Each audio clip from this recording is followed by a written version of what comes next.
Thank you to be here in this webinar. Elizabeth Bravet will present this webinar, and I will read her bio. Elizabeth Bravet is the Director of the Center of Heritage and Society and Professor of Landscape Architecture and Regional Planning, University of Massachusetts, Amherst, USA. She is President of the International Scientific Committee on Cultural Landscapes of ICOMOS, Cultural Landscapes ICOMOS-IFLA, and is a member of its Climate Change and Cultural Heritage Working Group, and is a member of ICOMOS too.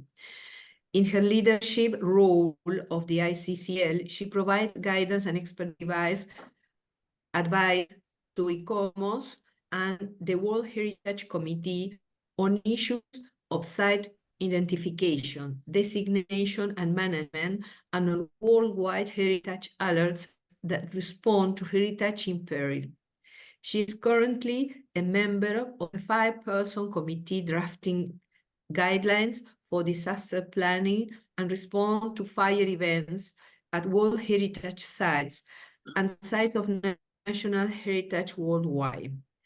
Her research work is focused on migration and the role of heritage in mitigating the trauma of human movement, displacement, and land conservation, and tenure in maintaining climate change resilience. This work extends and integrates her early research in agricultural land conservation, stormwater management, and resource protection strategies. This webinar, she will speak about when does the theory and process of conservation become national heritage. In a groundbreaking step in 2023, the U.S. National Park Service revised the National Historic Landmark status of Waterford, Virginia, to recognize the sustained and innovative private preservation effort to conserve a comprehensive village landscape. With this acknowledgement of a 55-year effort to preserve a cultural landscape, it is the first such heritage designation of a planning and conservation process in the United States. In the late 1980s and early 1990s, I lead the planning effort to implement a strategy to conserve the landscape of the village. As the top level of recognition for national heritage in the United States, the Waterford National Historic Landmark was forward-thinking in 1969 for its inclusion of the landscape within the boundaries of the village, at a time when designations, including minimal landscape areas, almost as an afterthought. This lecture will delve into the history of Waterford's conservation efforts. It will explore the theories of cultural heritage and landscape conservation of the period and discuss the outcomes of the planning effort. The presentation will also discuss the implications of moving from a recognition of successful conservation case studies to conservation as a form of intangible cultural heritage. With us, Elizabeth. Thank you. Waterford, Virginia is a National Historic Landmark, as Anna said. It's the highest level of recognition. There's no protection associated with National Historic Landmarks, but there is recognition. And recognition often, not always, but often brings with it a level of protection on its own.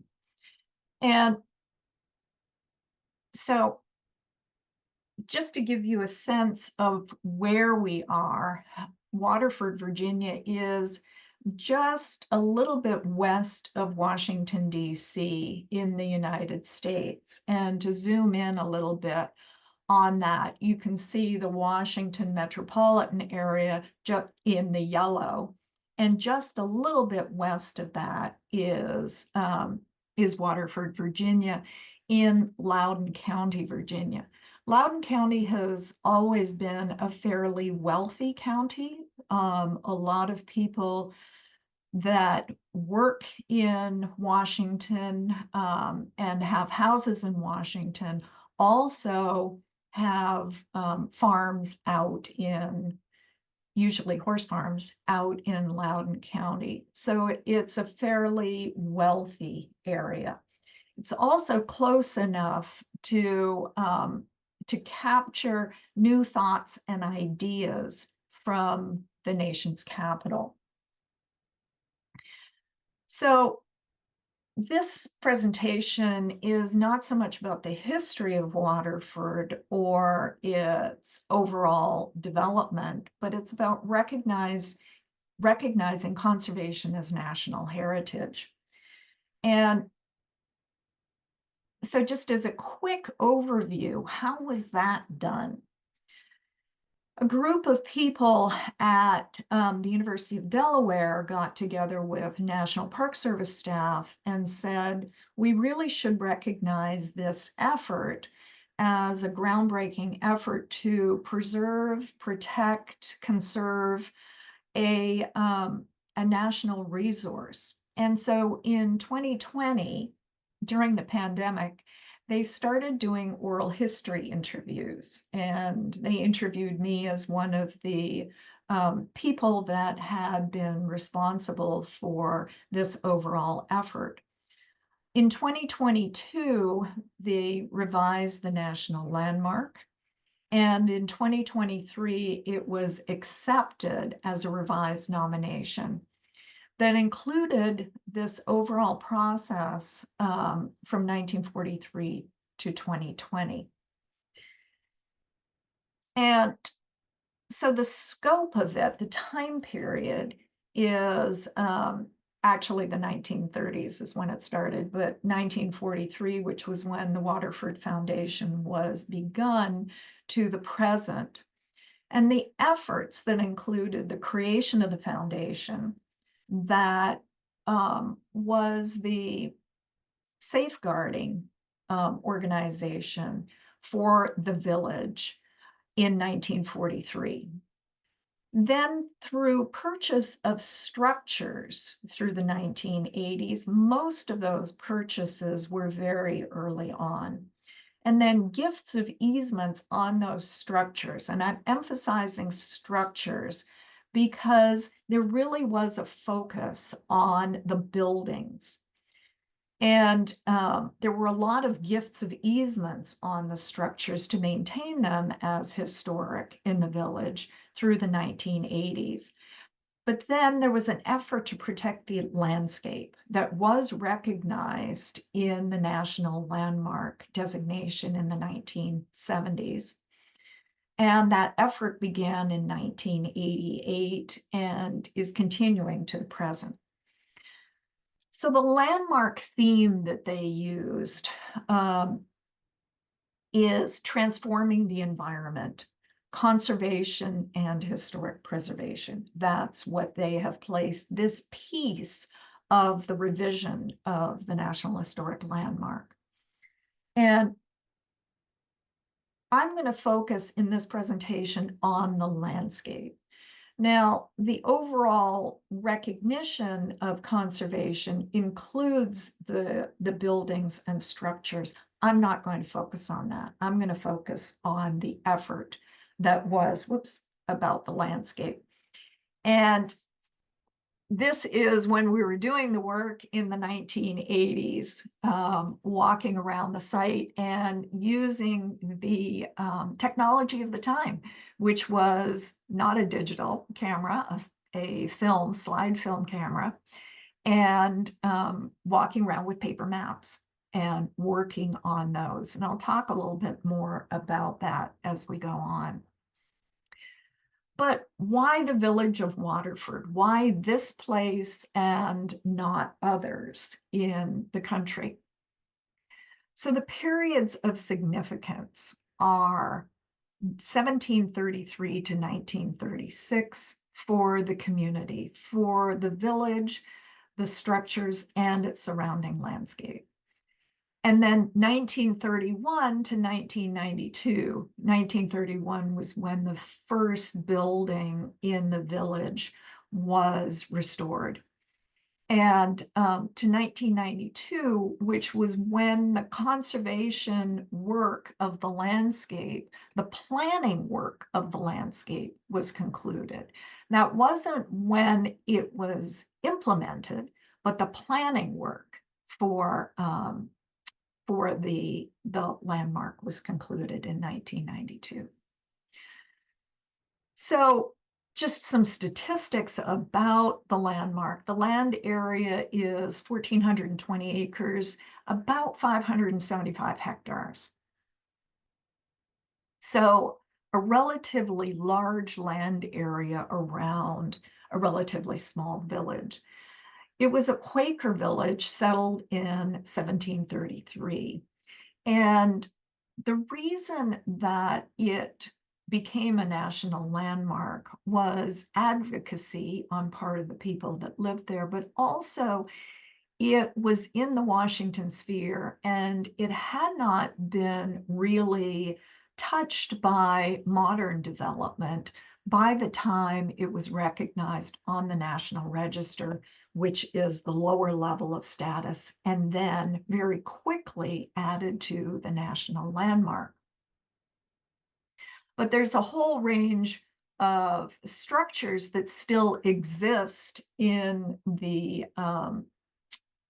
village itself. And you can see this map here from 1853, at which time the village is pretty well developed.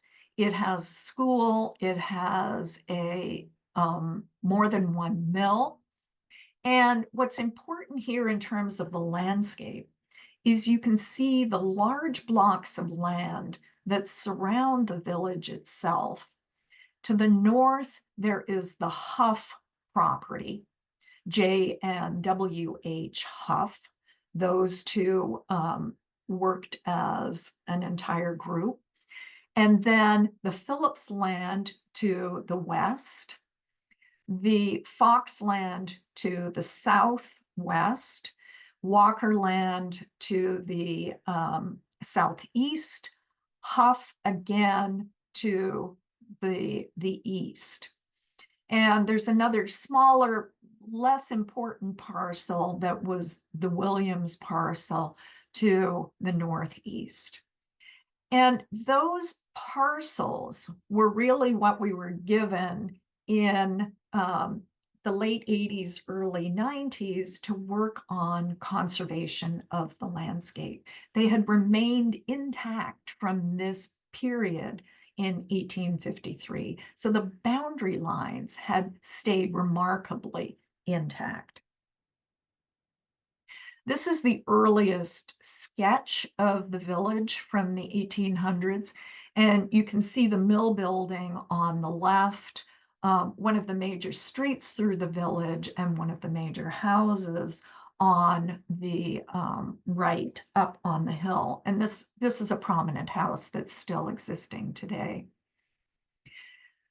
What people come to Waterford for are these wonderful mix of buildings from the 1700s and through the 1800s and very early 1900s. There's very, very little modern intrusion in the village itself. There's a more modern school that has been added, but apart from that, you really don't see much addition in terms of structures in the village. Many of the houses that you can see today in the village are still from the existing early 1700s period. This is one of the houses. And this is the very first house that was built in the village.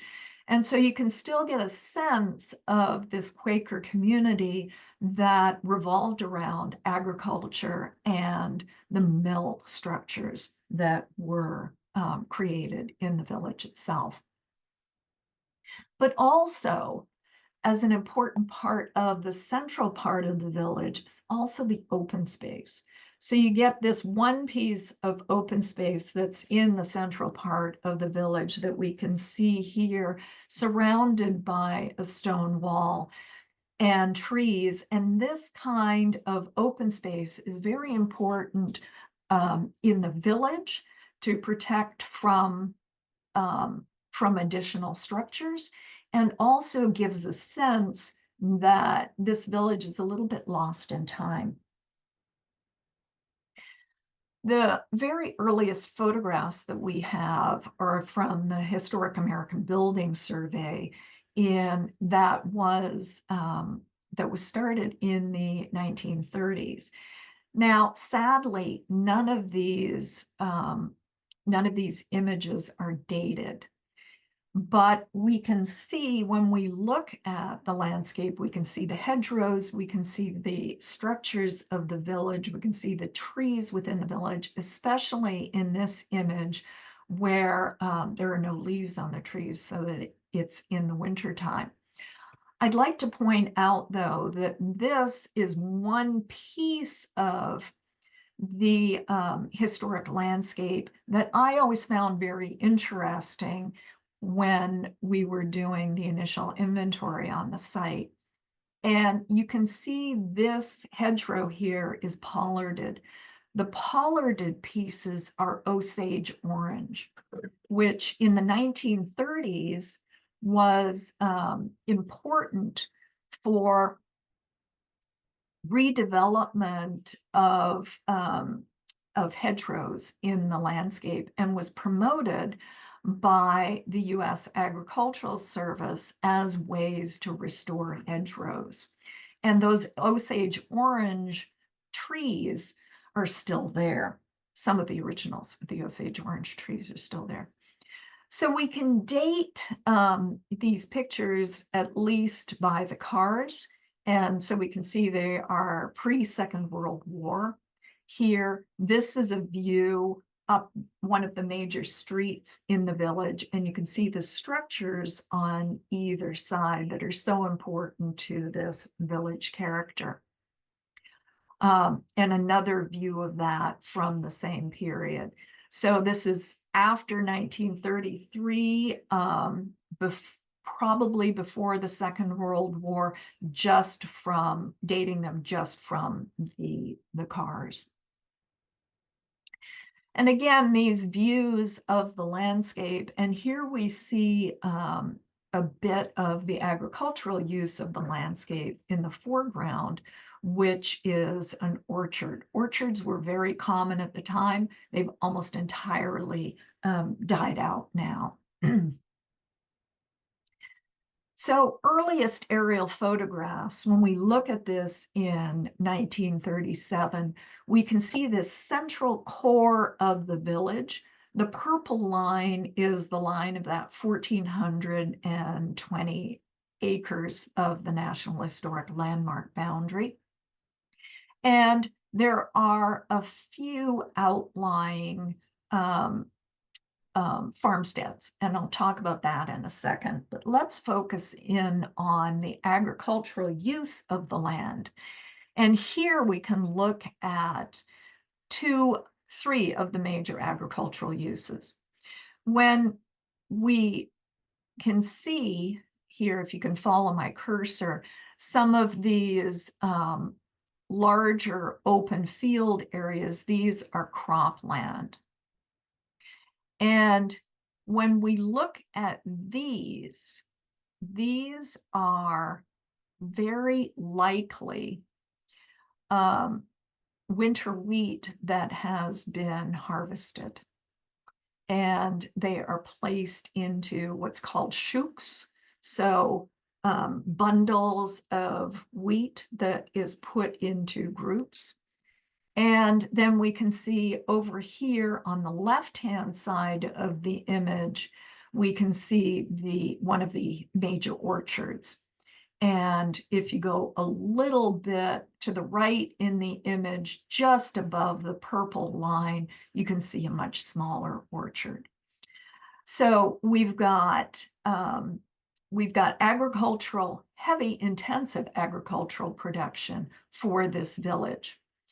Now, when we look at some of these outlying agricultural farmsteads, if you can look here in the lower portion of the central part of the image where my cursor is, when we look at this image here, you can see there is an agricultural group of buildings. And also over in the upper right-hand portion of the image, you can see a building, a farmstead group of structures.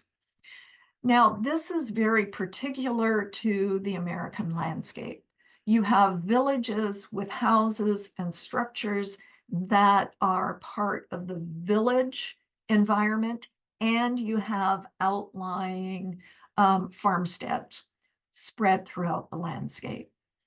And that kind of development pattern is really what leads to our issues in terms of protecting the cultural landscape. And I'll get into that in a minute.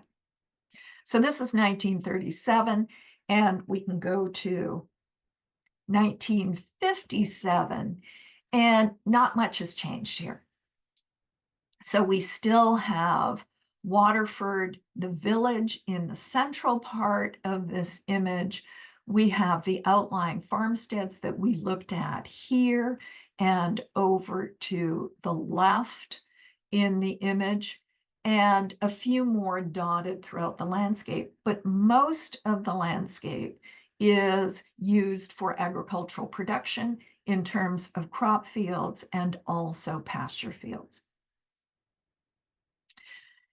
And it's these wonderful views of the agricultural landscape that from inside the village that are so important to this National Register nomination. So the 1970 Statement of Significance for Waterford says Waterford is a splendid and little altered example of a small inland 18th century, early 19th century mill town that is still preserved in its completely unaltered rural setting, which is the landscape. This statement of significance is groundbreaking at this time, when in the 1970s, nobody was concerned about landscape, really, except us landscape enthusiasts. Nobody was really paying attention to that in terms of national heritage. They hardly looked at landscape even as a setting for individual structures. And so you rarely see, never really, see this kind of inclusion of a statement of the importance of the landscape to the village and structures. And so this is why, partly why this groundbreaking approach to conservation covers a whole period of significance, including this statement of significance in the National Landmark. And it's these views and this use, I'm going to emphasize use of agricultural land, that's important for maintaining the character of the village itself and the overall quality of the landscape. And I'm going to come back to this question of agricultural use in terms of how well we achieved or did not achieve the conservation goals. So conservation history, obviously this is not conservation. This is what led us to the intensive effort to do something about protecting the landscape of the village. You started getting these kinds of model opening for sale, new development sites, totally inappropriate in the historic village. So what are the specifics of the US system that leads us to needing this type of conservation strategy? Well, basically, this is not 100% true. It's a little overstatement, but basically all land in the US is developable. And there's a heavy emphasis on property rights. All land is developable unless there is an easement or a permanent restriction in the deed. So there might be zoning that protects land for a certain period of time, but that is so politically based. This heavy emphasis on property rights tends to overturn zoning on a fairly regular basis. And so in the US, there's actually little control on development, and particularly out in the agricultural regions of the country where you might expect that there would be more control, as there is in Europe and in other areas. Now, some other countries have been following the US model. Poland is a notable example, and resulting in the same kind of urban sprawl that is so indicative of the United States. So just a quick timeline of conservation in the US, or historic preservation conservation in the US. It's in blue on the right, and then the Waterford process in red on the left. So the US process is generally considered to have started in 1864 with the designation of Yosemite Valley and the Mariposa Big Tree Grove in California.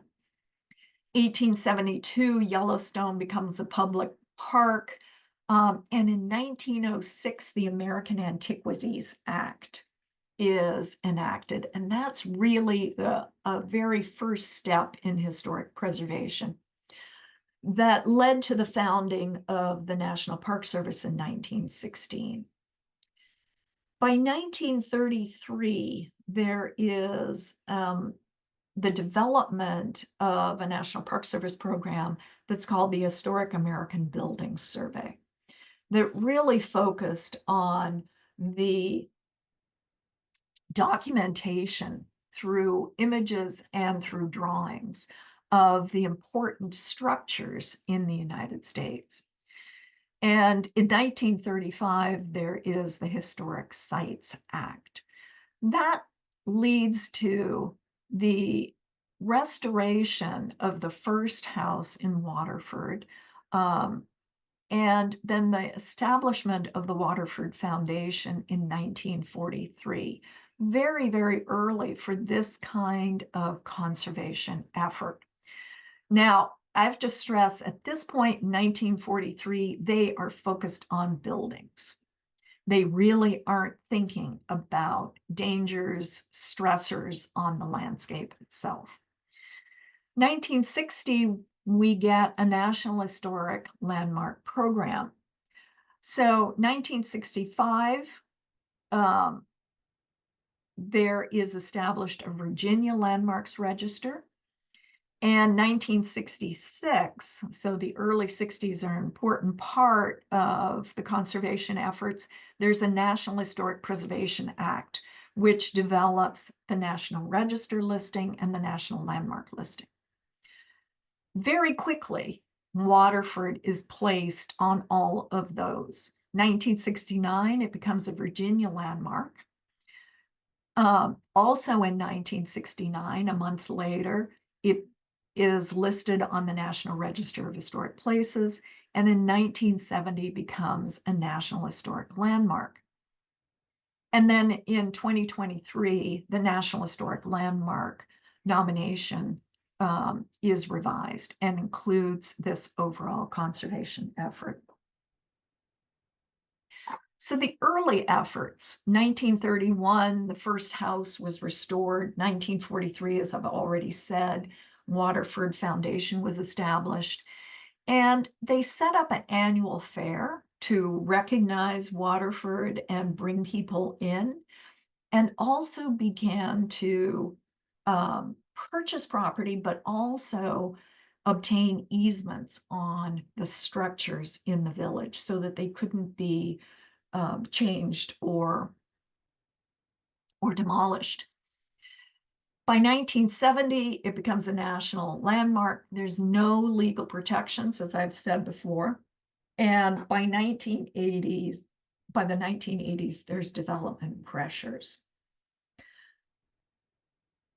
So we've looked at this 1937. You've got this well-developed village with fully functioning agricultural landscape around it. 1957, this continues. And by the 1980s, this is what starts happening just outside of the National Historic Landmark boundary. You start getting subdivision of those big parcels of land that I showed you in the 1937 aerial and the 1957 aerial. And you get this subdivision marked with fences. So it's the structures, yes, are intrusive and much larger than the original buildings in the village, but it's also this carving up of the landscape that is intrusive. And you can see a close up here. It is about a change in the landscape that is the visual landscape, but also the use of the landscape. We're moving out of agriculture and into the creation of residential developments. So 1989, some of those initial residential developments are starting to be seen in this area right up here in the upper right in the image. That's when they start developing. So we have those structures developed, and also in the lower right. So what was the 1989 to 1992 process? Well, it was a legal process and a planning and design process. There was a right of first refusal that was requested of the 5 major landowners around the village itself, the 5 major landowners of the parcels around the village. And legally, that meant that the foundation purchased the right to purchase the land, and if it ever came up for sale. So this right of first refusal was requested from each of the landowners, and some of the landowners said yes, and some of the landowners did not. We developed what were called limited development plans, and I'll show you what that means in a second. And with that limited development plan, the rest of the development, or the rest of that large parcel, would be placed under easement. That was the strategy. So in 1992, the National Park Service had identified this as a very forward-thinking way of conserving landscapes, and asked us to publish this document by the National Park Service and the Waterford Foundation that might serve as a strategy for other communities trying to do the same thing. So what was the core of this? You've got the National Historic Landmark, existing conditions. This is a view to the west from the village. And when we looked at existing zoning and existing development likelihood, this is what would happen. You'd see in the top portion of this sketch, incredible carving up of the landscape into structures and smaller lots with a lot of fences around them marking property boundaries. Now, question, why is this area in the foreground next to the village not developed? Well, this area through here, you can see the stream is actually wetland and would not have been developed. And these areas here were already under conservation.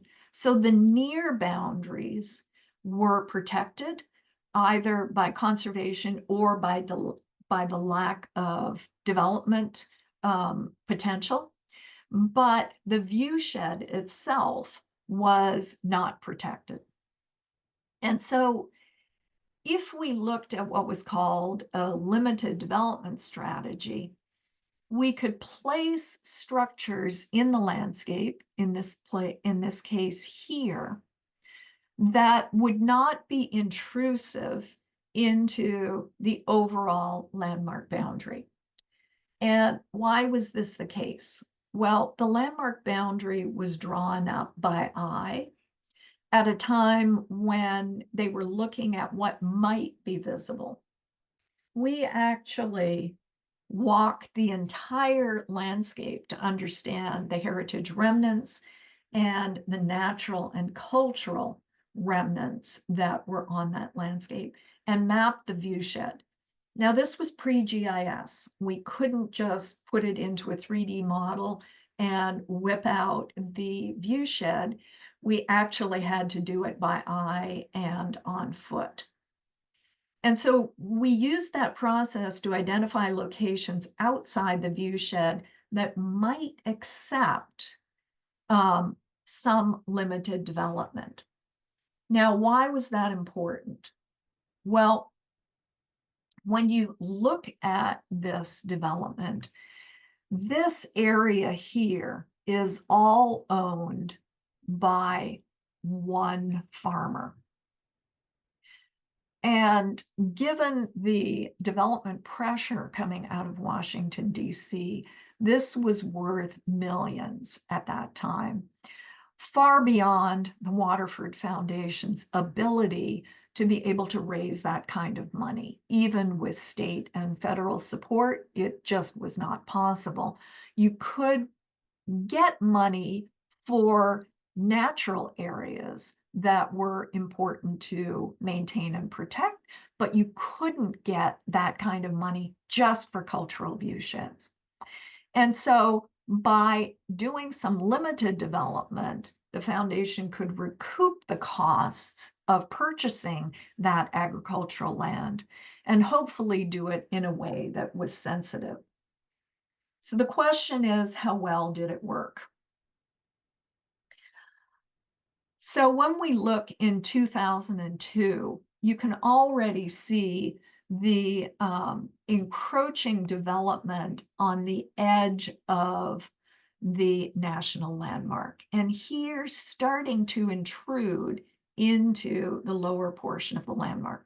Now, this actually is not visible from any part of the village or the major road here coming into the village from the south. And you can see some of that development a little easier on this USGS map of the area. Here you can see the new subdivision development.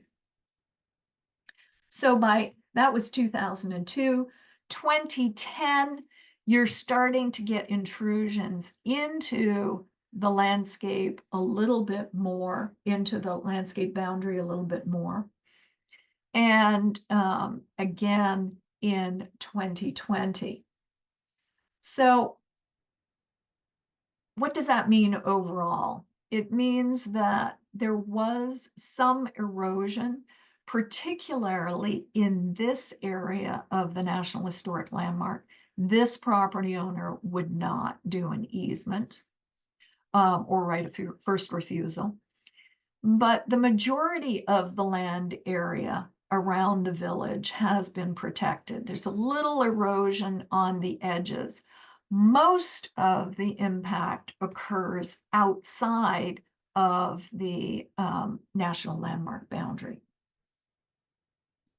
And if you want to look at it in terms of parcel boundaries, you can really see here pulled out a little bit more the impact of the county zoning on the landscape, where we're starting to see many, many areas of residential subdivision, and most of the areas around the village have been subdivided into residential communities.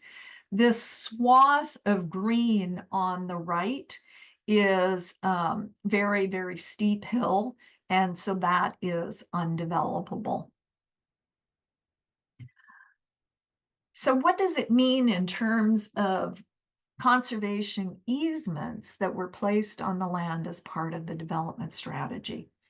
So this image shows two things. One, it shows the type of conservation easement, and it also shows the date. So the bigger dot is a later date. And so the little dots you can see were all done before 1991. So really before we did the planning. And this area, the village, the structures in the village have been protected at that point. The big areas are done much later. And you can see these conservation restrictions here in the large circles are done later. Now, these were gifts. Anything in blue was a gift on the part of the property owner. The green ones are purchase of development rights, which means that this entire parcel that's marked with a green dot, the Waterford Foundation or a state or federal entity has purchased the land. And so you can see, or at least the development rights to the land, and you can see that that will be maintained as open space. Whoops, sorry. And then the orange ones here and all of this area are part of the development strategy that did some limited development and then required as part of that limited development that the rest of the land in that parcel be eased in perpetuity. So why do we recognize conservation? And so just to sum it up, the National Landmark text says it's still preserved in its completely unaltered rural setting. There are almost no modern intrusions within the village. The statement of significance includes that it's preserved in its completely unaltered rural setting. And so the 2023 addition to the nomination recognizes that this village and this landscape has added to the protection and the continued significance of this village and its landscape. So what's the relevance to other countries and other communities? In terms of other countries, the US is legally, as I said before, a bit unusual. There's a high degree of development and a low level of land use controls, as you could see in that overall image of 2020 land use parcels in the region. But there are other countries that have followed the US model. Poland, as I said, is a good example of one. And so in terms of that high degree of development and high degree of ability to develop an individual's property, there are parallels in other countries. It can provide an example of what worked and how a multi-pronged approach is necessary. So we couldn't do this with just a design and plan. we needed a legal instrument. We needed actually two legal instruments, the right of first refusal and an easement, in order to accomplish this level of protection. But what I want to say is, in summary, in ending, that evaluation of the strategies is key as to what is going to be useful beyond the United States. And what is going to be useful within the United States as well in terms of overall strategies. So unless we evaluate how well this approach worked 30 years later, 35 years later, we're not going to know whether it can be applied, how it should be applied, how it should be modified and changed. And I think that's key in terms of recognizing planning processes and conservation processes as national heritage, excuse me. Thank you. And any thoughts, discussion?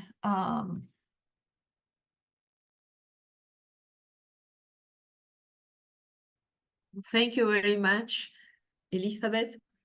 So interesting point. As Jane, right, that is a typical of pressures for rural subdivision in scenic older rural areas all around the world. That's real. How the tourism in this place is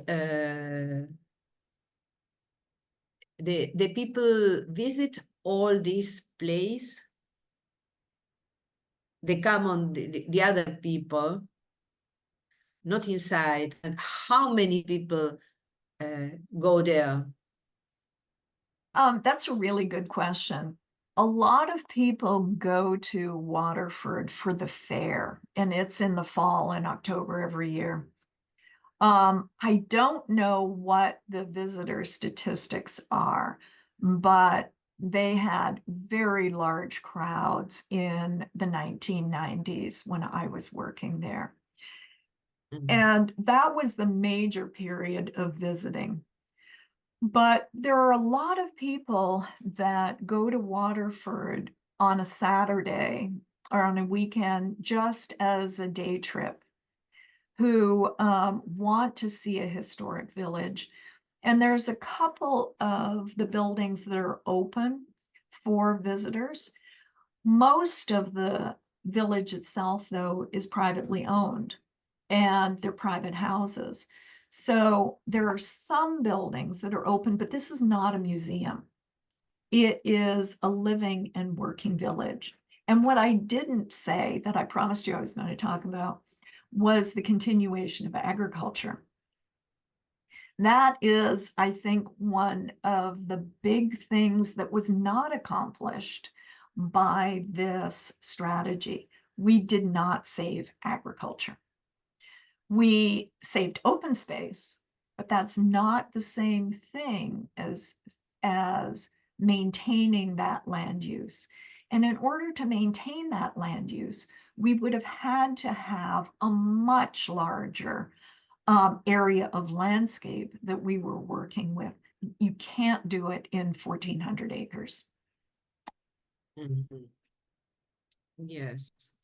And the people who sell for development, because I suppose it's not only the pressure, the outside pressure, but the inside pressure. Maybe the owner have no money to maintain, I don't know. But it's both pressures, because if all it's okay inside, no problem. We can ask for buy, but it's both. I think what you have to consider is the pressure, the financial pressure on the families who own the land. And because there is such a windfall created in the United States from this almost unlimited development ability, you can get you can sell land for development for much more money than you can for agriculture. And so protecting land, protecting it as open space, protecting it for agriculture doesn't reap the same benefits as selling for development. And it's an extremely difficult barrier to get over. And this is what we were trying to address, is making sure that the individual families, those 5 major families in the within the national landmark boundary, that they could gain the value of their land and still protect the land for future generations. That was really one of the core reasons that we undertook this strategy. Okay, thank you, Elizabeth. Here, do want you thanks for the presentation. And I have a question. Can the waterfall be described as religious cultural landscape? No, not really. It was originally a Quaker village, and that might lead you to think that this was a religious landscape. But even though it had initially some Quaker overtones, the composition of the village changed and became much more multi-ethnic and multi-background than a Quaker village. So it was originally settled as a Quaker village and then became a mid-Atlantic, almost very typical mid-Atlantic village, agricultural and mill village in that region. So what has set it apart is the fact that it was so well preserved, but it was very typical of that region. Okay. Bettina? Hello. I loved your presentation. Thank you very much. And it's interesting because it goes through a long period of time, and that you were directly involved. I have 2 aspects to say. First, in here in Brazil, and in the states where I live, in the high plateau, that was the route of the cattle route. And what people did in the 90s was to have that small tourists, very small tourist infrastructures in the farms that they could, in the time, so that all the time came some small income that they could live out of it, and that worked pretty well. I don't know exactly how this is functioning, but that at that time was perfect. They had very 10 rooms at the greatest, and the structure functioned, and so you could be part of the structure and help or not, or ride on horses and go. So it was very interesting.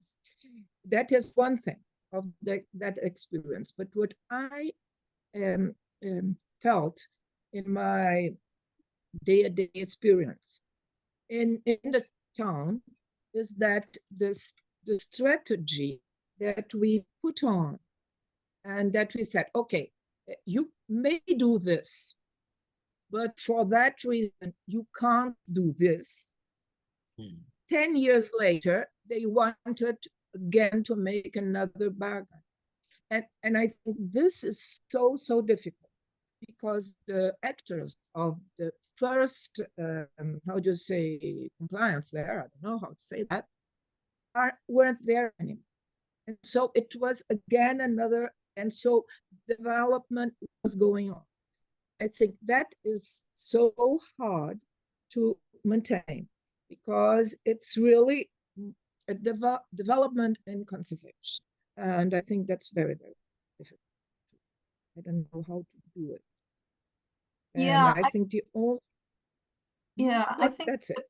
the parallels with what you're talking about are that if we had done this with zoning, which is a typical strategy to keep development from expanding, if we had done zoning, that zoning in the same way every 10 years would be challenged and the community would be trying to change it, or the landowners would be trying to change it, because the potential for developing this with residential homes is so much greater in terms of the money you receive than it would be for any kind of agricultural sale. And so there's a direct parallel there. Thank you for giving that one. Really appreciate that. Mario?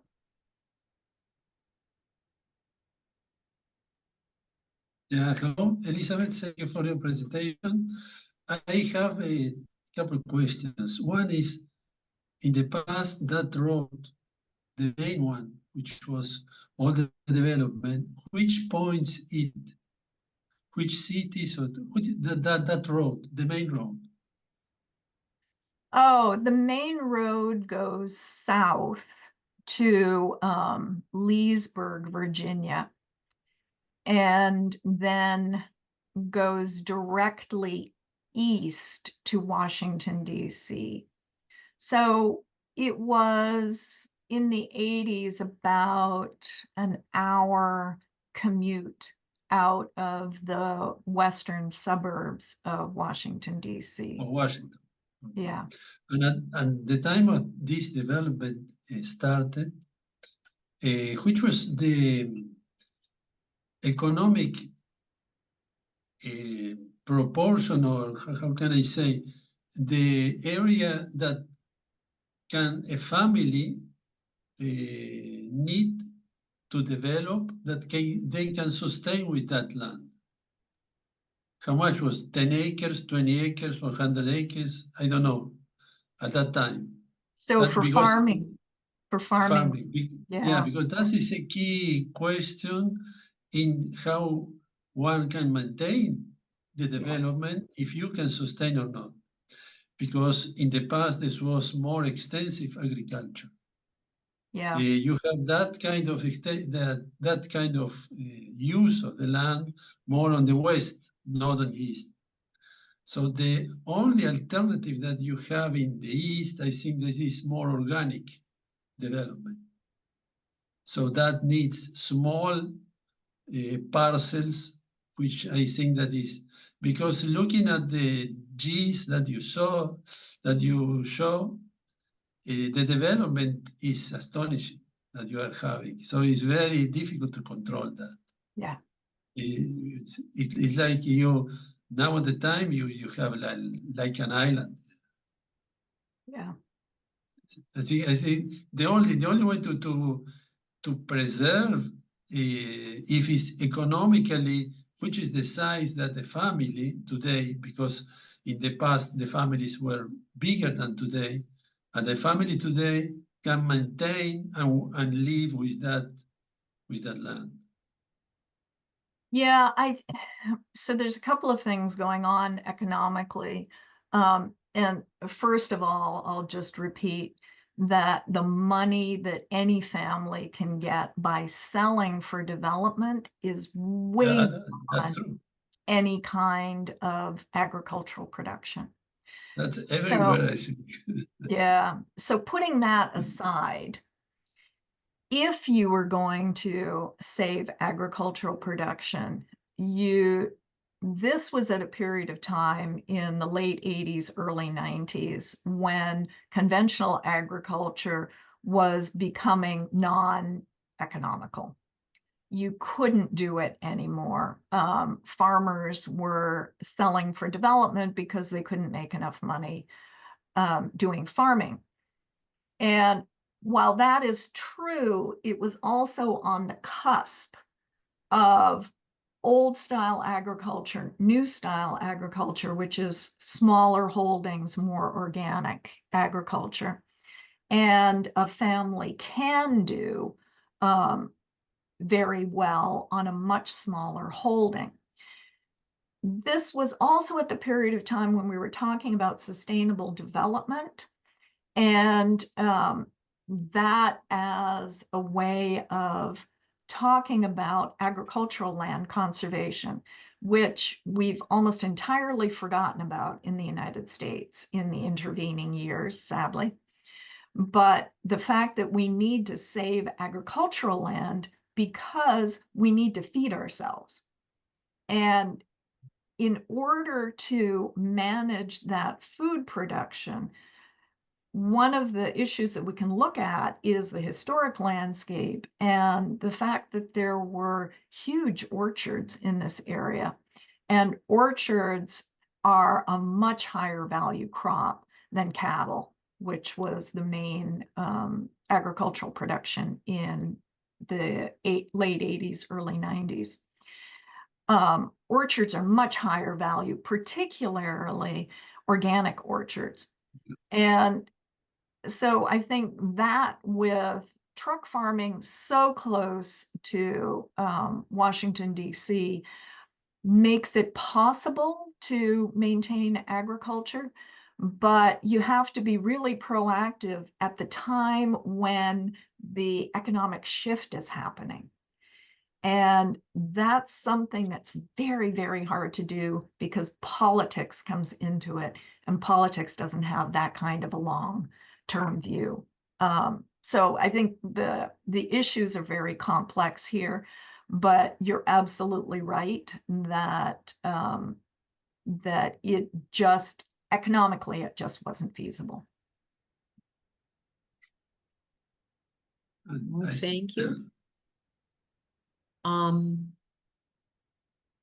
Another question, because Shunshi, you finished? Okay, You finished? Shunshi, yes. Okay. Elizabeth, I think your presentation is quite known in everywhere, and we also facing the same problem, especially in Taiwan. The development and the planning system is quite similar to US. Is in my respect. So I have the three questions, and I already write down. Since the US planning system respect the development right, in the case or the system of national landmark you present, if the owner wants to develop, the control of development comes from the heritage sector or the planning sector, because it's all, I'm not sure the detail, but maybe you can give us more information. That's the first question. Second question, besides does the National Landmark Program also has the program to protect the agriculture function, or it only control the land use, such like the development or not? That's the second question. The third question is, in your opinion, does the landscape feature come from the old agriculture you mentioned before, or do we can accept the new agriculture, like the more efficient, the scale, but that will change the landscape feature maybe we like to and we want to preserve? That's the three questions I want to more detail. Thank you. Can you give me the first one again? Sorry. The first is the in the U.S. planning system, or in the case of the Waterford, if the owner wants to development, the control of development comes from heritage sector or the planning sector. That means if there's heritage administration to control or give them advice, or it's all controlled by the planning sector. Yeah. the vast majority of control is by the planning sector. And so you have to find some purchase options or voluntary options for the landowner to conserve the land. And then the advocacy for that is on the part of the heritage sector. So the second one is does the National Historic Landmark protect agricultural use? I think that was your question. No, it doesn't. It really was about scenic quality from the village. There was no recognition that this was an agricultural landscape, that this had particular use value, that it had structure, that even changes in vegetation would make changes to the visual quality. And that comes to your third question. Is the landscape feature, the significance, this visual quality from the old type of agriculture? And absolutely yes. Can we accept the new type of agriculture?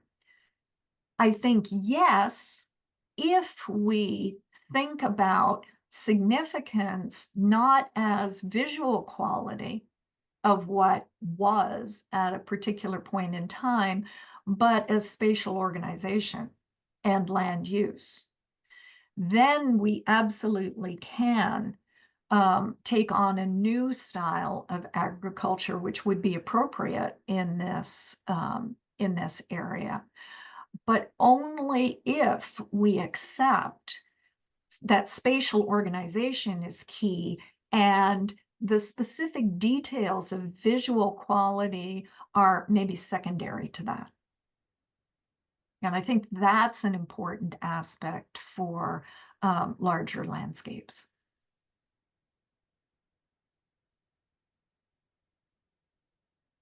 Okay.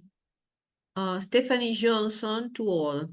In South Australia, we have protected almost 1 million hectares of agricultural land around the capital city from development with special legislation.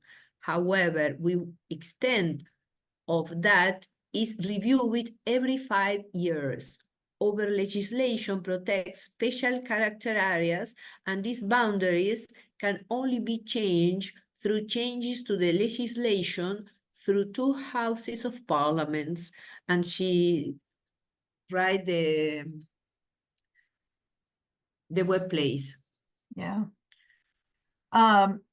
Thank you so much, Stephanie, for adding that piece in. And I'm going to be only a little bit tongue-in-cheek. I used to think that having to go through 2 houses of government would be great protection. I am less excited about that, particularly in our current political climate in the United States. I'm actually really worried about that kind of strategy. But yes, that gives much more protection.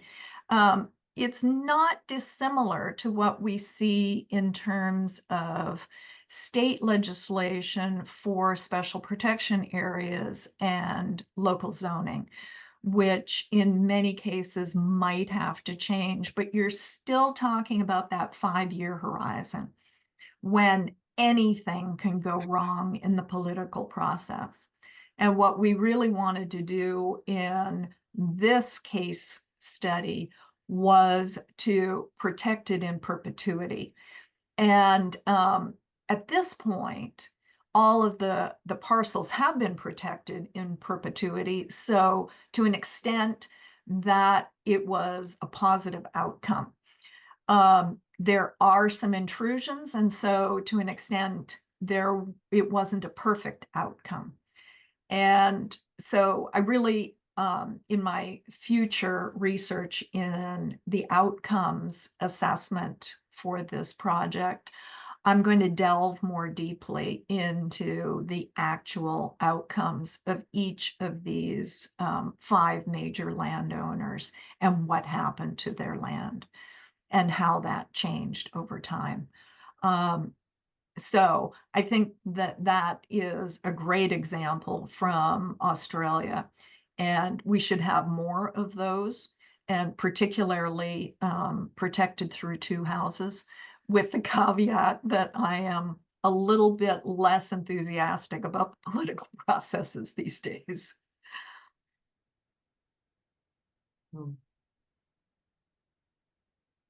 In Argentina, near Buenos Aires, 100 kilometers, more or less, 120, there are a lot of little rural towns, and the rural exploitation is more or less the same practice, rural practice is the same. But to live for tourism, the people of the town began to put restaurants, for example, for asado or for all Argentine meals or South American meals. And there are a lot of people, but in some towns, maybe 5, there are a lot of people that the place can't support a lot of people. It's a crowd, and this is a huge problem too. It's not the problem of the money, but it's of the visitors. Yeah. Because We can not manage the quantity of people. It's different. Each town has different characteristics, but more or less that's the problem. Yeah, I think Waterford is experiencing the same thing, particularly during its fair and the aftermath of the fair. That tends to be very hard on people who are living in the town, because you get a lot of visitors that don't respect the private homes and go knocking on that's the the other. door. Yes, that's the problem. Yes, the people went away and the new owners make another things. Yeah. And it's separate the town place, the countryside from the little town, maybe 20 houses, maybe 50, but the crops and it is one thing, and the other is the town. Here is separated, more or less. It's not the same, but more or less. Yeah.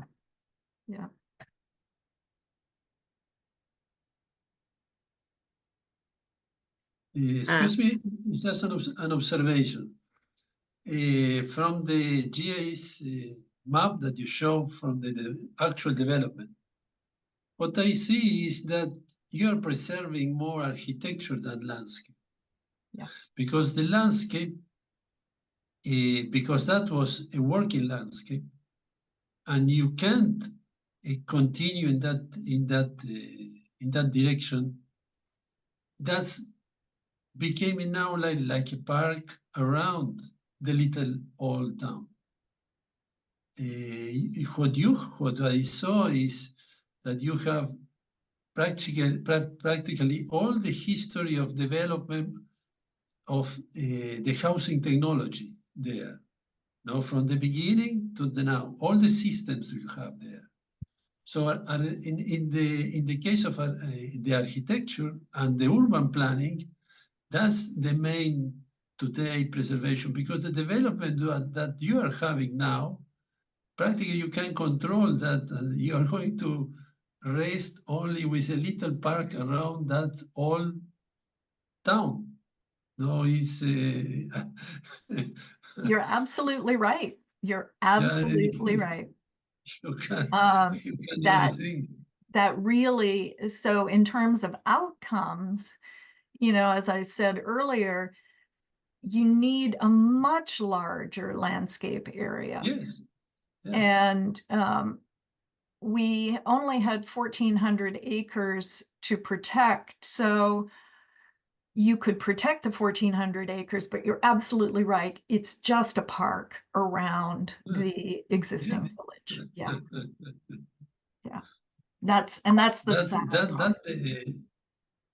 the GS red map that you show. That's describing the reality. Yeah. And what you can do there is practically you can tell the people what was in the past, the development, the areas, and the important sites. But now you can't show that in that places. Now you have all development housing. Yeah. Small density, but it's housing. There's an interesting question. Do local residents complain about the restriction of the buildings, and or do they complain about the restriction of the agricultural land? And I'm sure there are complaints about the restriction on addition to the structures, but the restrictions on the agricultural land is actually very little complaints, because the fact that it's open space adds to the value of everybody's property. And the fact that you've got this open space, these beautiful views, makes everybody's property more valuable. And so you get maybe a little bit of complaint by individual owners who want to add, subdivide, do something else. But there is less complaint community-wide about the fact that they have this wonderful open space, that their property values would plummet if it was developed. Yeah, and as Stephanie says, Stephanie, yeah, in South Australia, it in was the South Australia, it was resident farmers and winemakers who lobbied for the agricultural protection and residential restrictions. Obviously, in Australia, in South Australia, are more organized, I suppose. Yeah. Argentina, no. And it's curious because all around the world, in the cities, we beg for more green areas, from a little orchard in the upper roof, and here we full all the countryside with houses and another developments. It's Yeah. all change. Yeah. Well, excellent presentation and all the participation of all. We Thank will you all for finish. being Thank you here. very much. Thank you, Elizabeth. Excellent. Thank you. Well, It was see you later. wonderful to see everyone today. I'm not going to say this morning because for some of you it's night. Yes. Bye-bye. Thank you Bye-bye. to all. Thank you.